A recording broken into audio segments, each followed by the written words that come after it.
You're listening to an episode recorded during the time Innovation Fuel was part of University Canada West. We are proud and grateful for the work we've done together, and we want to thank the university for being in our podcast.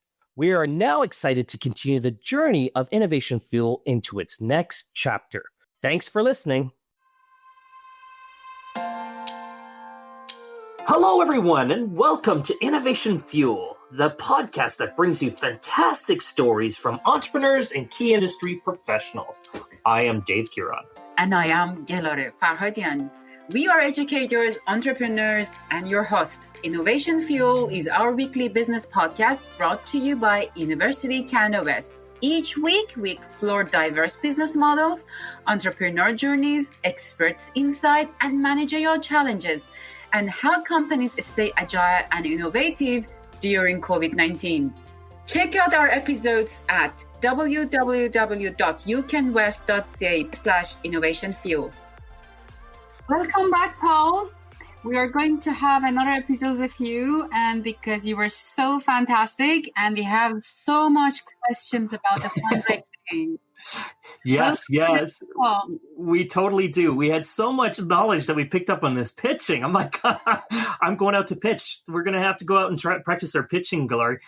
But the next thing that came up in that conversation was fundraising. And there's so much information about this fundraising. And we see all these words thrown around like Series A, Series B, what's seed funding here, seed funding this. And I don't think people understand the lingo. They don't understand what's happening out there and when to go at this. And so hopefully we can open up the door and have a little conversation around that today, Paul. For sure. Yeah, sounds good. Thanks for having me back. So, Paul, I have a question, very basic ones. How many different type of fundraising we have for entrepreneurs and startups? Well, I mean, you have definitely your equity fundraising, which would be fundraising from investors. There's also like crowdfunding. There's great Canadian platforms like Front Funder, and many others. Obviously, you could fundraise through things like Kickstarter and things like that. Obviously, depending on what type of product or whatever it is. With Kickstarter, it tends to be more of a physical product, things that people can wrap their minds around that do really well on there. And then you've also got non-dilutive fundraising, which is one that a lot of people forget about. Now, I want to just say that there's a quick thing that I should talk about with the non-dilutive. And what that means is that basically it doesn't take equity. Non-dilutive usually looks like some sort of government programs or some sort of programs that fund maybe early stage, say women led startups or underrepresented groups or whatever that might be. So, or it might be like programs like IRAP or Shred that do, non-dilutive funding. In other words, they're not taking equity from you. You're not giving anything in exchange. Now, there is a bit of a misnomer I hear quite often, which is that that's free money. It is not free money because one way or another, either it's taxpayer dollars, really, on one hand. And on the second hand, there's still a lot of work that has to be done. So to do a proper proposal for those kinds of things, usually that takes a lot of time. And I've seen many instances where it takes more time to write the proposal than what you get back. So maybe it's not quite worth it. And also there's a lot of reporting requirements afterwards. So being aware of that, it's usually government money. So government's not the most easiest always to work with. And a lot of the reporting is very clunky online stuff. So just be aware that it's not free money. Like it comes with something and you have to meet certain requirements and all that kind of stuff. And you're put under certain expectations too, right? So then if you go outside of those expectations, you could get kind of caught and driven down a road that you don't necessarily want to go. So so there's a few different variables. And I would say there's also the other variable that I want to make sure is mentioned, which I don't think enough people talk about, in my opinion. My business partner and I talk about all the time, and that's fundraising by selling. And what I mean by that is, after 20 years of doing this and more 14, 15 years of fundraising, there are times where I wish I could go back and say, you know what, I wish I didn't fundraise from investors for this. I wish I didn't sell equity. And that's part of the learning experience. I would honestly, if I could go back, there's a couple of instances where I would have just made sure I went and sold to customers and essentially fundraised through revenue and kept the equity. So I think not enough people talk about that option because there's this sort of like shiny object syndrome where you read a lot of blogs, you see a lot of news on LinkedIn, like, oh, X company raised, $4 million. And then of course everybody thinks, oh, those people are rich now, right? And it's like, no, actually they have to spend pretty much probably every dollar within the next few months. So there's a lot that goes along with fundraising as well, and equity, and a lot of responsibility on your shoulders and expectations, of course, right? So that can be tough. So, but you hear a misnomer out there. Maybe there's a misnomer, but you say that you have to keep funding. You have to keep seeding the fund. You have to keep going looking for a fundraiser and that element. Like, is that you're just saying that's not? You should maybe look internally first and find revenue within your organization before you start going looking at funding. Yeah. So anybody who listened to the previous podcast that I was on would have heard me say, it depends. Again, I'm going to bring it back to it depends. I will say there are definitely certain scenarios where it may be necessary to raise as much as you can, as fast as you can, because you need to take over market. You see this in a lot of like high growth, let's call them moonshot or Mars shot. I like calling them Mars shot startups, like some sort of like app that's like, okay, we got to get, 1 million users kind of in the next 6 months or else we're not going to make it. Right. And that's what I mean by Mars shot. It's like, you gotta take the rocket to Mars, and either you're going to crash and burn, or you're not going to make it back, or you're going to, land the rocket and make it back. Right. So it's kind of high risk, high reward type stuff. And so a lot of times you will know kind of if that's what you're building. However, I will say that a lot of less experienced entrepreneurs will sometimes right away believe that's what they have. And so it's tough to discern that without lived experience, I think. So that's where you really need to look to other people who really know, and don't ask investors, because investors don't have necessarily the objective standpoint, right? So of course they'll tell you, oh yeah, well, you should raise a whole bunch of money and grow this huge and become $1 billion company because that's good for me, especially if I invest, right? But at the end of the day, I think you always need to kind of do what's best for you and your business. Every client, every startup entrepreneur that I work with, I always caution them and I say, look, here's everything that goes along with fundraising, especially equity fundraising from investors. You need to decide for yourself if that's what you really want to do. But I would encourage most people to try not to, and to try to sell and get revenue and build up that way. And here's the flip side of that is, if you can, at the early stages, if you can sell and get revenue, investors will actually come to you. They'll clamor to you and say, how do I invest? How do I get involved? Because you're already selling without my intervention. So that's a very investable business, right? Because if you've got that figured out, sales is one of the hardest challenges in any business, especially if you don't have sales experience, right? So if you can unlock that, now what that usually tells me as an investor is like, okay, well, if you can get one customer, you can get two. If you can get two, you can get four. If you can get four, and so on and so forth. And what that should tell me is, if you can get customers and sales already, if I give you money, then that should get you more sales, right? So it's sort of like, now I'm more just giving you firewood for your fire, so you can build this up faster. So yeah, I wouldn't, I try to encourage people not to get caught up in that shiny object that you always have to raise and always be raising, because I'll tell you, when you're fundraising, I've been there, and most people I know have been there. When you're fundraising, it takes up most of your time. It becomes kind of a full-time job if you're doing it seriously. And it can take up time of like 3 to 6 months. And that's 3 to 6 months that you're not building your business, that you're not working on your business, right? You're trying to get money for it, when you could be spending that energy and time on sales, on getting customers, on building the business, as it were, right? So money isn't always the solution, I think, is what I would say in that case. So, but how about if I need a cash? So, for example, if I needed cash to actually build my product or buy the materials or buy a specific technology that actually my product is rely on that one. So if I cannot fundraising, what else I can do? Yeah, well, I will say, admittedly, in Canada, we are highly benefited by a lot of government programs and a lot of government funding that allows for that kind of stuff. So as I mentioned, there's IRAP, which will help.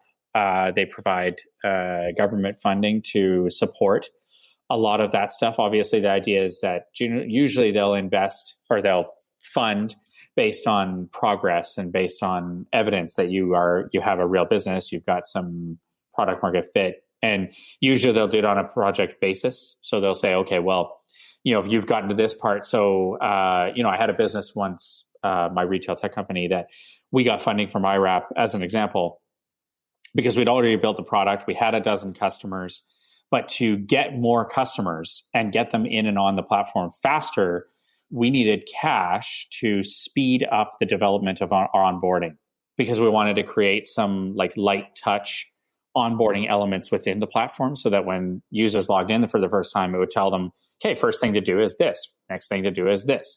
And so we kind of said to IRAP, we're going to do it anyway. The challenge is it's going to take us 6 months to develop it because we have all these other things. But what would be amazing is if IRAP, for example, could provide us some funding, we could hire a couple of extra people and have that reduce risk and speed up the development of that component, which also will then help us get customers faster, using the platform easier, all that kind of stuff. And that was a very compelling argument. And they said, oh, that's fantastic. What a wonderful proposal. We can get behind that. So there's a lot of opportunities with things like BDC. Futurepreneur is a fantastic program for young entrepreneurs between, I think it's 19 and 39, I think, or 21 and 39. I always forget. But they fund up to $45,000 between, I think it's 15 from them and 30 from BDC. It's not a grant, but it's super low interest. And it doesn't come off of your credit. If you can't repay it, it doesn't harm your credit. And it's a loan over 7 years, super low interest. So, and they'll fund things for especially early stage entrepreneurs where they want to help you grow your business, or you might need certain equipment or whatever like that. And there's definitely some benefits that's needed for equitable purposes, because women entrepreneur or women-led businesses weren't supported well enough for so long. And there's still a long way to go. But even Futurepreneur and BDC and all those also have women-focused programs that if the business is 51% owned by a woman or more, that they also have access to additional funding, like Women's Entrepreneur Center has funding and mentorship programs and so on and so forth. So there's a lot of opportunity in that way. I'm going to actually turn around your answer for a quick second, though, and say, I heard the word, what if I need the money? So there's a little bit of a challenge there, and it's a bit of a fine line, because if you go to an investor and you say, I need the money, and they get a sense of desperation and that you're going to close down tomorrow if you don't raise the funds, that's too high risk, and I'm not going to invest. So you have to be really, really careful with that, right? What I have found over the years is that true entrepreneurs will find a way. So they'll find a way to raise from different sources, friends and family. They'll raise kind of less when they don't need it, or more when you can make the argument, like I said, of I'm doing this anyway, but the cash will help me speed up the process, or it'll help me accelerate or grow from this in some way, right? So I think it might be even just how you phrase it, right? It's not like I don't need the money, but I'm raising to achieve this. That's the thing that I teach all my clients is try to base your fundraising based on what you're going to achieve with that money. How do you put that money to work? If it was an employee, what would you get out of that money, right? And the usual answer is sales, marketing, and R&D. But that's a very large black hole pit, and it doesn't really sound like a plan, right? So again, what is your plan going to achieve? And then what do you achieve from that plan? And how does that money get you there? How about my exit strategy? If I am very, very clear about what is my exit strategy is going to be, it won't help me to have a fundraising or have secure the investors? I mean, how we can secure them? Yeah, having an exit strategy for sure is always beneficial if you can have one. And if you have a clear exit strategy, yeah, for sure. I mean, that reduces risk, and that always makes investors feel a bit better. Let's be realistic for a second, though, is that we can't tell the future. I know in our last podcast, we talked about the crystal ball. We can't tell the future. So do we really know who we're going to exit to? If I started a business 3 months ago, can I sit here and say, yeah, I've started 3 months ago and I'm going to exit to Facebook or I'm going to exit to Google in 3 years? Like, the reaction, exactly what you're doing now, is exactly what you're usually going to get, right? It's like, that's laughable. How would you know that? Now, there's a part of that that's like, okay, well, I like the confidence that you at least have an idea of who might be interested in this kind of thing. But I'll give you an example. Who here would have thought Slack would exit to Salesforce? No idea. I didn't see that coming, right? Now that I look at it, I go, wow, kind of makes sense. It's a huge access to customer base. It's a new product they can add to their product line, right? But at the end of the day, if you said to Stuart Butterfield when he started Slack, 5-6 years ago, when he started it, if you said to Stuart, hey, Stuart, you're going to sell to Salesforce, Mark Benioff is eventually going to be the owner of Slack, he probably would have been like, no, as if, right? I could be wrong. I don't know Stuart, but like, I can't imagine that was the first option. So none of us can tell the future. And heck, I know companies that have started thinking, okay, well, I'm going to build this up and eventually I'm going to go through an M&A process with another company. And then something turns the corner and they end up going public instead, right? And they go the public route, which is also an exit. So what I tell my clients is, don't worry about it too much at the early stages. Have an idea that if somebody asks, you say, well, look, and my answer over the years has always been, look, my concentration is building a great product, a great service, a great company that people love working at and my customers love and have a great experience. The rest will come along the way, and an exit will come naturally if I do a good job at that. Now, it's different if you're at later stages, for sure. If you're into like Series A, B, you should be looking for exit for sure, because by the time you're at C, you should be exiting after C. If you're going anything past that, usually there's kind of slight indications that maybe there's an issue there. So, but early stages, you can't tell the future. You can have some ideas. You can say, well, I think this could be some options if somebody asks, but I don't think you can really say, in most, I would say 98.9% of the time, you're not going to know for sure, right? There's just no way, for sure to know. Paul, you kind of brought it up there, and I got to go down that pathway. Can you give us more about this whole world of Series A, Series B, Series C? Yeah. Because, I think, people hear all these words, they hear these elements, they hear these buzz things, but do they truly understand it? And do they have a plan for how they're going to go about that?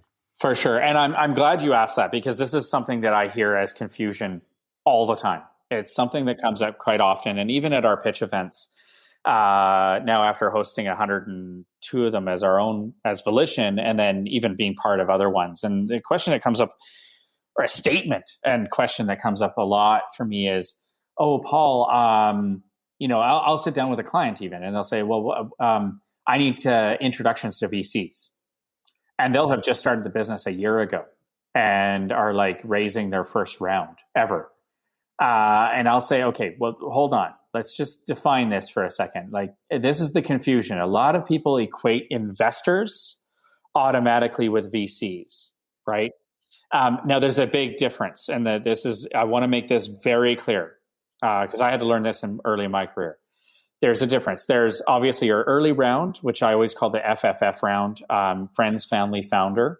Some call it friends, family, fools, but I don't like to put a negative connotation on it right at the beginning. So friends, family, founder. Then usually you've got a level of like private / angel investors. So that's your sort of early stage rounds, your pre-seed, your seed, sometimes even bridge round is what they'll call it, where you're bridging between seed round and what we call Series A. So Series A, angel investors are not VCs. Okay. They might have an investment in a venture capital firm, because we have to remember what VC stands for. A VC stands for venture capital, and usually it's a firm, right? So some sort of fund that's been raised, and those funds are usually anywhere from like 50 to, there's some of the larger ones are humongous, like, $1 billion, right? Tencent, I think, is one of them, for example. We have to remember that VC stands for venture capital. And so venture capital, generally speaking, is going to be your Series A, Series B, because what Series A and on represents is when you're raising your Series A, that's your first institutional raise. Meaning you're raising from some sort of financial institution, which could be a VC, it could be a bank, it could be anything along those lines. It could be debt financing, right? So anything that's institutional, not individual angel investors. And the difference is angels invest their own money. That's why they can take on the risk personally. And usually they have a portfolio. Most angel investors I know usually have a portfolio of like startup shares, equity. They have some stock. They have some property. They do a portfolio, and it's their own money. So they can risk their own cash. And that's why they can do the smaller investments, right? That's why they can write checks of like $25K, $50K, $150K, whatever that might be. They write smaller checks because it's their own cash, right? So their own risk. Some of them might be family trusts, so representatives of family trusts as well.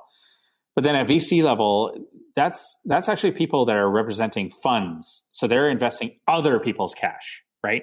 So we have to remember that's why the minimum requirements, when you hear about unicorns, or in Canada, sometimes we call them narwhals, that's why they have to be the $1 billion company, because the whole idea of a VC is they have to get the 1 out of X amount, say 1 out of 10 that hits the $1 billion valuation. Then usually what happens is you have 4 or 5 that sort of stick around and eventually might end up closing down, or they just keep persisting. They call them kind of the cockroaches, right? I don't mean to put a negative turn on it, but they're the ones that just keep going, right? And there's nothing wrong with having a $300 million a year revenue company. But we have to remember the problem for VCs is they are looking for an exit, right? They want their money back out of this fund. So let's say the fund is $100 million raised from all these different sources. Could be other funds that invested in that fund and so on and so forth. They're looking for a 10 to 30x minimum return, right? So to do that, they need that one big one to bring a return for the rest of the portfolio, right? So we have to remember there's a big difference. So VCs don't invest in earlier stage companies. I hear this all the time. It's like I'll hear somebody say to me, "Oh yeah, I met with a VC last week and they loved it. They thought it was amazing. Oh, it's going to be the greatest thing ever." And they're really interested in investing, but they want to follow my journey, right? They want me to do these things. They think I'm really cool. And I say to them, but of course they're going to say that, right? They don't want to make you feel bad. They don't want to detract you from your journey, and they want to make an investable company for them to have another future investment. But I said, don't listen to what the VCs are saying when you're early stage necessarily, unless it's critical feedback that actually helps. But they're not able to invest at this point. They can't. They literally can't by their own articles, right? And so you have to be really, really careful with that and know the difference depending on what stage you're fundraising at. So now I will put a caveat to this, that there is some early stage VCs now, for sure. Like I think there's Panache is one of them in Canada here, and there's definitely several others that are considered early stage VCs where they reach up a little bit further. So the general consensus is most VCs usually start looking at a company when they're doing about $1 million in revenue in a year. Early stage VCs might reach up a little bit more early, around $700K. They might start looking at a company and going, okay, we're going to start considering it. And it's just usually because they have smaller funds and they might have less expectations in their fund to get a certain high level return. So some things to be aware of there for sure. Wow, Paul, this has been so amazing. Like what we're learning from fundraising. I think we could go on and on about some of the knowledge here. Paul, is there any last bits of information that we didn't cover in today's episode that you think our audience needs to know as we wrap up today? Yeah, I mean, I recognize. I will say that I also recognize that I mean, I know this is a podcast, so you can't see me as I'm speaking, but I do recognize that I'm a white guy from Canada with gray hair now, and I did go through ageism when I was younger. In my case, until I got the gray streak, people didn't really believe me when I was much younger, and so I recognize that challenge. But I think I do recognize and know from people in my network that there's also a lot of barriers and challenges for women, people of color, and I do hope if I can issue a challenge, I would issue a challenge to everybody to support and rise and lift and support each other to, it's getting better every day. It's not where it should be. It's definitely better than when I started my career, where it was all men. All white guys pretty much everywhere I went to go fundraise and pitch. It is getting better, but it can still continue to get better and make sure that we're conscientious of who's at the table, who's in the panel, what's the representation even in that fund or those investors, right?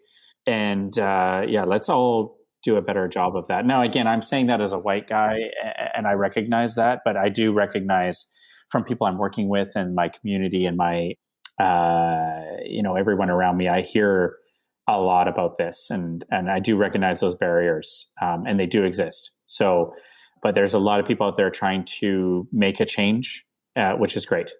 And kudos to those who are working on it. And however I can support too. Absolutely. Thank you, Paul. Thank you very much. Do you have any challenge for our students? Wow.